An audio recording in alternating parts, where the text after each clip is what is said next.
Okay. Good morning. How are you doing today? Doing good. Doing well. Would you introduce yourself to the camera, please? Okay, I'm Peter Luykx. Peter Luykx. Yep. And how long have you been a member of South Florida Writers I Association? think it's probably about 7 or 8 years. Wonderful. That's fantastic that you've been a member for so I'm long. also the coordinator of the nonfiction critique group.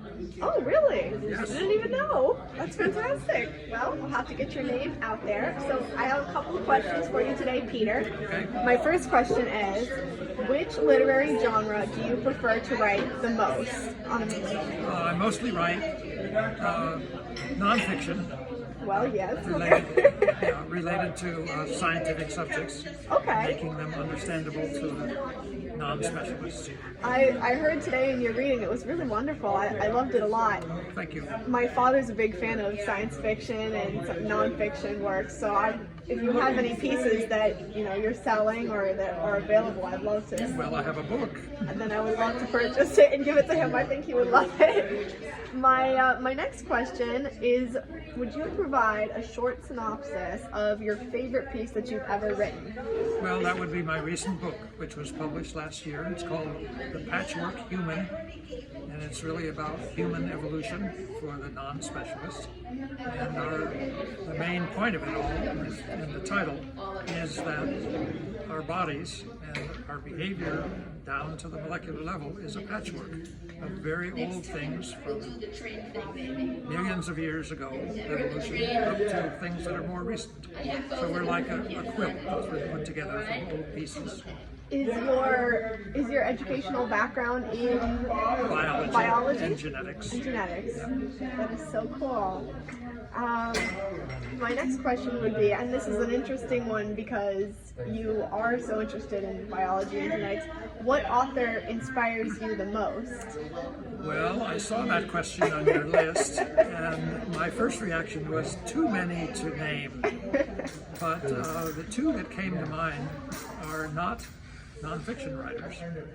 Saul Bellow, the Nobel Prize winner, and Muriel Spark are the two that came to mind first. It's just the quality of their writing is I really like. That makes a lot of sense because even though your work is nonfiction, it does have a mystical sense to it, and it really has lyricism, I feel. From my reading, Yes, got that sense. yes, Yeah. it was beautiful. I really enjoyed it. Thank you. My last question, would you read a snippet of your work that you have brought with you today? I would love to hear it. Oh, okay. This is a few sentences just summarizing what I read. It imagines a visitor from outer space, not familiar with our planet, wondering why these members of a species are so similar to each other.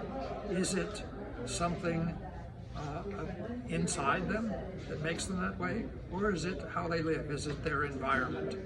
That's the question. So the visitor from outer space decides to do an experiment.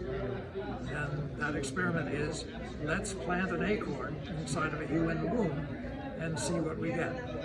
And the result is, as we might expect, neither an oak tree nor a human being. And the other experiment is to take a human embryo and plant it in the ground under an oak tree to see what happens.